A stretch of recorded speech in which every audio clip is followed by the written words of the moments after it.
Prosonic experience the finest UPVC windows and doors. 77997 79088. Hydraa ఏర్పాటై సరిగ్గా ఈ రోజుకి ఏడాది పూర్తయిన సందర్భంగా కమిషనర్ రంగనాథ్ గారితో ఒకసారి మాట్లాడండి సార్. నమస్తే అండి. నమస్కారం. ఎవరికి ఇష్టం ఉన్నా ఎవరికి కష్టం ఉన్నా మొత్తానికి హైడ్రా ఏర్పాటై ఏడాది పూర్తయింది. ఈ రోజు మీరు సెలబ్రేషన్స్ కూడా చేసుకున్నారు. First of all hearty congratulations sir.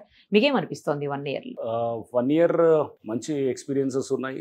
చాలా సవాళ్ళు కూడా ఎదుర్కోవడం జరిగింది. చాలా మనం ఏంటంటే కొంతవరకు డెఫినెట్ గా మనము ప్రజల్లోకి హైడ్రా అనేది బాగా బలంగా వెళ్ళే ఇన్స్టిట్యూషన్ గా మనం చూడాలి. అండ్ FTL బఫర్ జోన్ అనేది ప్రతి వాళ్ళకు కూడా ఇది దాదాపు దీని గురించి అవగాహన అనేది ఒక అవేర్నెస్ అనేది ఉందనేది కూడా మనకు స్పష్టంగా తెలుస్తుంది. ఇందాక నేను రవీంద్ర భారతిలో కూడా పిల్లల ఆర్ట్ ఎగ్జిబిషన్కి వెళ్ళినప్పుడు even 4th class 5th class పిల్లలు కూడా వాళ్ళ FTL బఫర్ జోన్ అంటే ఏంటనేది చెప్తూ. కరెక్ట్. సో అంటే ఇది ఒక రకంగా డెఫినెట్గా అది మేము హైడ్రా ఈ అవేర్నెస్ తీసుకురావడంలో మేము సఫలీకృతులు అయ్యామని చెప్పేసి అనుకుంటాం. అండ్ ఇది తెలియటం వల్ల ఏమవుతుందంటే మనకి చాలా ఎంక్రోచ్మెంట్స్ కూడా చాలా బాగా తగ్గినాయి అన్నమాట. గణనీయంగా మీరు చూస్తే గతంలో ఉన్నదానికి ఈ 1 yearలో జరిగిన రేట్ ఆఫ్ ఎంక్రోచ్మెంట్స్ అంటే గతంలో చాలా ఉధృతంగా జరుగుతూ ఉండేది. ఇప్పుడు చెరువులు నాలాలు కబ్జా చేయాలంటే 1-2 సార్లు ఆలోచన చేసే పరిస్థితి అయితే తప్పకుండా ఉంది. ఒకవేళ ఎవరన్నా ఎంక్రోచ్ చేసి ఎక్కడన్నా కట్టడాలు చేసినా కానీ కూడా ప్రజల నుంచి కూడా వాళ్ళు, ఎందుకంటే వాళ్ళకి అవగాహన ఉంది కాబట్టి వాళ్ళు చాలామంది ఇది బహుశా అంటే ఎప్పుడైతే డిమాండ్ అనేది లోపించిందో ఆటోమేటిక్గా కట్టడానికి కూడా ఎవరు బిల్డర్స్ కూడా ముందుకు రాకుండా ఉంటుందన్నమాట. సో ఆ విధంగా అవగాహన అనేది పెంపొందించగలిగాం. దాదాపు 500 ఎకరాల పైన భూమిని కూడా మేము రీక్లెయిమ్ చేయగలిగాం. సో అది మార్కెట్ వాల్యూ ప్రకారం మోర్ దెన్ 30,000 crores దాకా ఉంటుంది. అండ్ దీంతో పాటు పార్కులు కూడా దాదాపు 70 పార్కులు కూడా మేము రీక్లెయిమ్ చేసాము. చేసిన తర్వాత అండ్ పెద్ద ఎత్తున కూడా నాలాల్లో మనకి ఎంక్రోచ్మెంట్స్ని కూడా తీయటం జరుగుతుంది. అండ్ ఇంతేకాకుండా ఒక 6 చెరువులు హైడ్రా డైరెక్ట్గా కూడా దాన్ని రిజ్యూనేట్ చేస్తున్నాము విత్ HMDA ఫండ్స్ తోటి కూడా. సో దాంట్లో భాగంగా మనం నిన్న చూసాం బతుకమ్మ కుంట కూడా. దాంట్లో ఈ చెరువు రీక్లమేషన్ భాగంలోనే నిన్న మనకు ఆ చుట్టుపక్కల కూడా వర్షాలు పెద్ద ఎత్తున కూడా పడ్డా కానీ కూడా ఆ వాటర్ ఆ కాలనీస్ని నార్మల్గా ముంచెత్తేటటువంటి పరిస్థితి ఉండేది. బట్ ఎప్పుడైతే ఈ కుంట అనేది తయారైందో ఈ చెరువు అనేది వాటర్ అంతా కూడా ఈ చెరువులోకి రావటం, తద్వారా ఆ పక్కన ఉన్నటువంటి కాలనీస్ అన్ని కూడా ముప్పు నుంచి వాళ్ళకి రక్షణ లభించిందనేటటువంటిది కూడా మనకు ఒక చెరువు తయారవడం ద్వారా ఎట్లా ఉంటుందని కూడా చాలా స్పష్టంగా అర్థమవుతుంది. సో ఇవన్నీ కూడా డెఫినెట్గా నేను అనేది ఇది హైడ్రా ఈ 1 yearలో సాధించిన మంచి ఫలితాలుగా నేను భావిస్తాను. మొత్తంగా ఈ ఏడాదిలో ప్రభుత్వ ఆస్తులు కావచ్చు లేకపోతే ఈ చెరువుల విషయంలో కావచ్చు ఎంత వాల్యూ చేసేది మీరు కాపాడగలిగారు? అదే ఇప్పుడు చెప్తున్నాం కదండి, 500 ఎకరాల పైన ల్యాండ్ని రీక్లెయిమ్ చేయగలిగాము. దాని మార్కెట్ వాల్యూ డెఫినెట్గా 25,000 to 30,000 crores దాకా ఉంటుంది. అండ్ దానికన్నా వాల్యూ కన్నా మనం ఏంటంటే అవగాహన పెంచగలిగాం. అవగాహన పెంచడం వల్ల మీరు చూస్తే మేము హైడ్రా స్థాపించిన మొదటి నెలలో నేషనల్ రిమోట్ సెన్సింగ్ సెంటర్కి వెళ్ళినప్పుడు అక్కడ వాళ్ళు NRSCలో సైంటిస్టులు వాళ్ళందరితో కూడా మేము మీటింగ్ పెట్టుకున్నప్పుడు వాళ్ళు దాదాపు 61% పైన హైదరాబాద్ నగరంలో చెరువులంతా కూడా మొత్తం ఎంక్రోచ్ అయినాయి అనేది చెప్పడం జరిగింది. మిగిలిన 39% కూడా అది కనుక మనం ఇప్పుడైనా కానీ కూడా మేల్కొని లేకపోతే కనుక రేపు ఇంకో 10 నెలల్లో ఈ 39% చెరువులు కూడా మొత్తం మాయమయ్యే పరిస్థితి ఉంటుంది. తద్వారా అప్పుడు మనకి ఫ్లడ్ మేనేజ్మెంటు లేకపోతే గ్రౌండ్ వాటర్ రీఛార్జింగ్ ఇట్లాంటి ఇష్యూస్ అన్నీ కూడా వస్తాయి. కాబట్టి హైడ్రా అనేది చాలా టైమ్లీగా వచ్చిన సంస్థగా భావించాలి. కరెక్ట్. దీంతో అంటే ఇంకా ఫర్దర్ ఇంకా డేంజర్లోకి మనం హైదరాబాద్ ప్రజానీకం నెట్టబడకుండా ఈ హైడ్రా అనేది కరెక్ట్ టైంలో ప్రభుత్వం తీసుకొచ్చిన ఒక మంచి నిర్ణయంగా తీసుకోవాలి. ఇప్పుడు ఎవరైనా ప్రతి ఒక్కళ్ళు ఇల్లు కొనే ముందు ఖచ్చితంగా బిల్డర్ తోటి మాకు FTLలో ఉందా బఫర్ జోన్లో ఉందా అని అడిగి కొనేటువంటి పరిస్థితి వచ్చింది హైడ్రా వల్ల.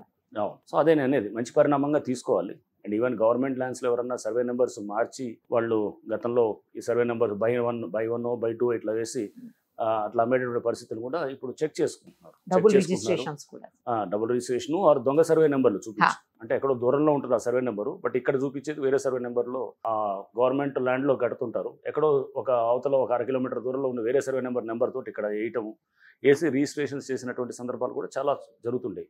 ఇప్పుడు అన్నిటికి కూడా డెఫినెట్గా పబ్లిక్ నుంచి కూడా చెక్ చేస్తున్నారు. బ్యాంకులు కూడా ఫండింగ్ చేసేటప్పుడు వాళ్ళు కూడా చాలా జాగ్రత్తగా చెక్ చేస్తున్నారు. ఎందుకంటే మేము బ్యాంకర్స్ తోటి వాల్యూవర్స్ తోటి కూడా మీటింగ్ పెట్టడం జరిగింది. వాళ్ళు కూడా అన్ని జాగ్రత్తగా ఈ డాక్యుమెంట్స్ అన్ని పరిశీలించిన తర్వాతే వాళ్ళు అంటే ఒక రకంగా మంచి అవగాహన అనేది అంటే ల్యాండ్ కబ్జాలు ఏ విధంగా అవుతాయనే దాని గురించి మేము చేసినటువంటి కొన్ని ఎంక్రోచ్మెంట్స్ రిమూవల్ ద్వారా ప్రజలకి ఎడ్యుకేట్ అయ్యారు. అందరూ కూడా ఎడ్యుకేట్ అవ్వడంతో దాంతో ఒక మంచి డైరెక్షన్లో ఏదైతే కనుక ఈ సిటీ డెవలప్మెంట్ ఉందో అది ప్రోగ్రెస్ అవుతుందని చెప్పి నేను ఖచ్చితంగా చెప్పగలను. చాలా మంది హ్యాపీగా ఉన్నప్పటికీ కొంతమంది మాత్రం ఇది కేవలం పెద్దవాళ్ళకే సపోర్ట్ చేస్తున్నారు, చిన్నవాళ్ళని చూడట్లేదు, చిన్నవాళ్ళకి చాలా ఇబ్బందికర పరిస్థితులు ఏర్పడుతున్నాయి హైదరాబాద్ అని చెప్పేసి అంటున్నారు. అలాంటి వాళ్ళకి ఏం సమాధానం?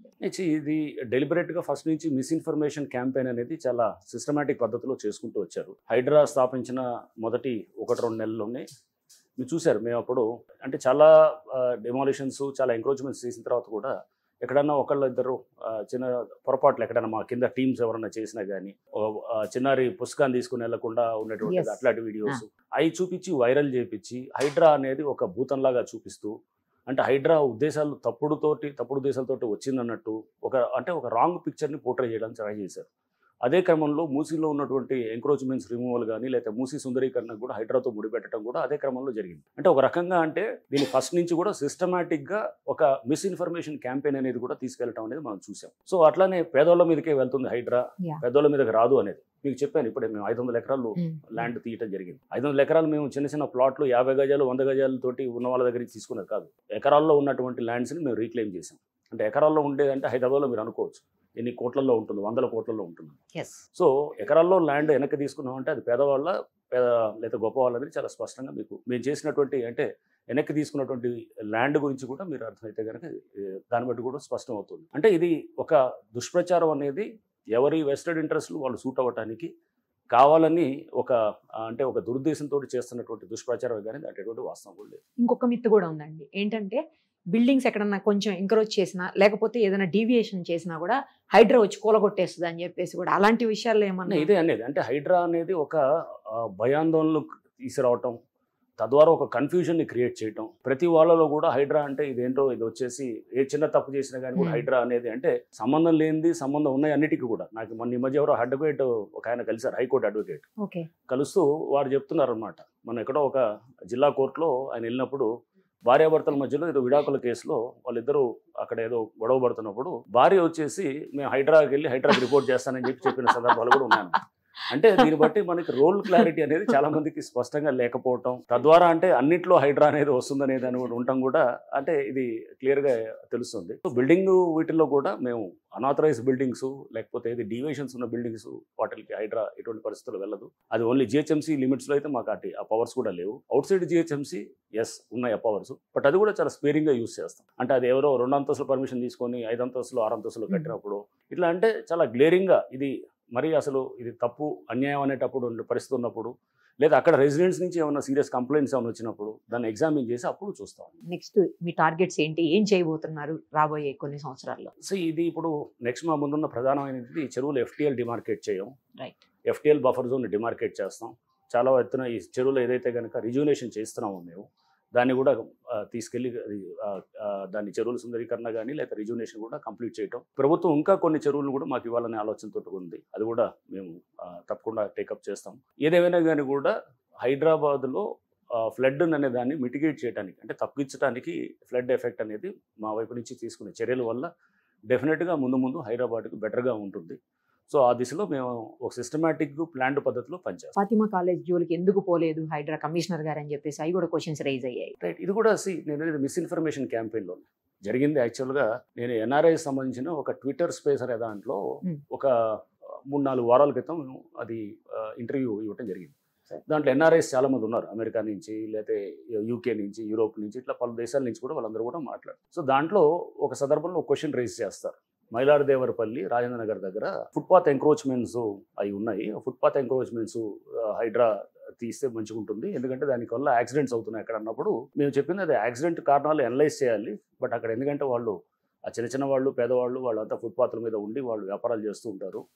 సో తద్వారా అది వాళ్ళ బ్రెడ్ అండ్ బటరు. సో మనం అటువంటి వాటికి లోకల్ ట్రాఫిక్ వాళ్ళని లేకపోతే లోకల్ మున్సిపల్ ఆఫీషియల్స్ని తీసుకోవాలి, కానీ హైడ్రా వాటిలోకి రాదు అని చెప్పి కూడా చెప్పడం జరిగింది. అంటే ఒక సామాజిక కోణం ఉంటుంది అనేది చెప్పాలని చెప్పడం జరిగింది. ఆ తర్వాత స్కూల్స్ చిన్న స్కూల్స్ కూడా మనం ఏది హైదరాబాద్లో పలు చోట్ల కూడా చిన్న స్కూల్స్ వస్తుంటాయి. అంటే 7th క్లాస్ దాకా 8th క్లాస్ దాకా వాళ్ళకి సరైన ట్రాఫిక్ పర్మిషన్స్ కూడా లేకుండా ఉంటాయి. అవి కూడా మనం ఏంటంటే కొంత లిబరల్గా ఉండాలి, ఎందుకంటే అక్కడ వచ్చే వాళ్ళంతా చిన్న వర్గాల చుట్టుపక్కల ఉండేవాళ్ళు, లోవర్ మిడిల్ క్లాసు ఇట్లాంటి వాళ్ళు వస్తూ ఉంటారు. సో ఎందుకంటే అక్కడ ఎడ్యుకేషన్ అనేది ప్రతి వాళ్ళు ఎకరాల్లో కనుక స్కూల్ స్థాపించాలంటే అది చాలా కాస్ట్ తోటి కూడిన ఇది. సో పెద్ద స్కూల్స్ అన్నీ ఇది ఉండాలంటే కనుక అయ్యేది కాబట్టి ఇక్కడ కూడా ఒక సామాజిక కోణం అనేది ఉండాలి అనేది చెప్తున్న క్రమంలో ఫాతిమా కాలేజ్ కూడా సామాజిక కోణం అని చెప్తూనే దాంట్లో మనం కొన్ని అంశాలను కూడా మనం పరిగణలోకి తీసుకోవాలి. ఫాతిమా కాలేజ్ అనేది 2015-16లో కన్స్ట్రక్ట్ చేసినటువంటి కాలేజ్ అది. ఎస్ అది పూర్తిగా చారిటీ తోటి కట్టినటువంటి కాలేజ్, చారిటీ పర్పస్ కోసం. 10,000 మంది స్టూడెంట్స్ ప్రతినిత్యం కూడా అక్కడ చదువుతూ ఉంటారు. పేద ముస్లిం బాలికలు, మహిళలు వీళ్ళంతా కూడా. కేజీ టు పీజీ ఉంటుంది. అండ్ ఇది 2015-16లో కన్స్ట్రక్ట్ చేసింది. ప్రిలిమినరీ నోటిఫికేషన్ అయింది ఆ సూరం చెరువుది 2016 డిసెంబర్ 16న అయిందనమాట. అంటే కాలేజ్ కట్టిన తర్వాత ఆ కాలేజ్తో పాటు పక్కన ఒక కాలనీ కూడా వచ్చింది. ఎంఎం కాలనీ అని ఒక కాలనీ కూడా వెలిసిందనమాట. దాంతోపాటు ఆ కాలనీలో ఉండేది కూడా పేద మధ్యవర్తి తరగతులు, లోవర్ మిడిల్ క్లాస్ వాళ్ళందరూ కూడా చాలా ఇల్లు వచ్చాయి. ఆ తర్వాత FTL నోటిఫై అయింది. నోటిఫై అయిన తర్వాత ఇప్పటివరకు ఫైనల్ నోటిఫికేషన్ కాలేదు. ఫైనల్ నోటిఫికేషన్ కాకుండా ఆ ఫైనల్ నోటిఫికేషన్ ఉత్తి ఆ సూరం చెరువు ఏదైతే ఫాతిమా కాలేజ్ దగ్గర ఉంటే సూరం చెరువు ఒకటేనా అంటే కాదు. దాదాపు 80% చెరువులకి హైదరాబాద్లో మోర్ దెన్ 450-500 చెరువులకి కూడా ఇంతవరకు మనకి ఫైనల్ నోటిఫికేషన్ కాలేదు. ఆ ప్రాసెస్ జరుగుతుంది. ఇప్పుడు నేషనల్ రిమోట్ సెన్సింగ్ ఏజెన్సీ నుంచి చాలా డేటా తీసుకొని జరుగుతుంది అనమాట. సో ఫైనల్ నోటిఫికేషన్ కాని దానికి ఇది మీరు కూల్చరా అని చెప్పి ఇది నా ఇష్టాలు బట్టి ఉండదు.